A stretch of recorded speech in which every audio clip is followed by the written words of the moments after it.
Samantala, good news para sa ating mga kababayan dahil isang bagong teknolohiya ang inilunsad para sa mas mabilis at mas mapadali ang cataract treatment. Panoorin natin to. Sa ating bansa, mayroong kalahating milyong bilang ng mga Pilipino ang may katarata, kung saan ito ang pangunahing sanhi ng paglabo ng mata hanggang sa mauwi na nga ito sa pagkabulag. Kaya naman good news para sa ating mga kababayan dahil isang bagong teknolohiya ang inilunsad para mas mapabilis at mas mapadali ang cataract treatment kung saan ito ang maituturing na una sa Asia.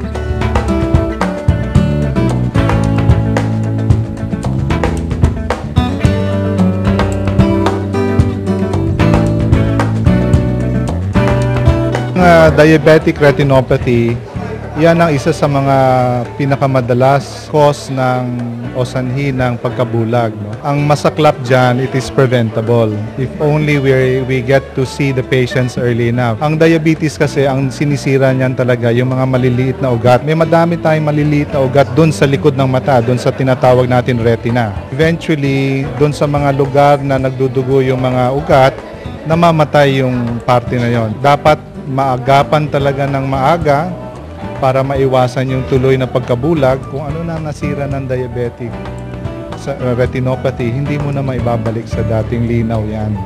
Kaya importante talaga na maagapan ng maaga.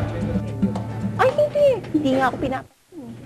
Ang ganda mo niya, hindi ka napansin? Hindi niya ako pinapansin. Hindi niya type ang beauty ko dahil.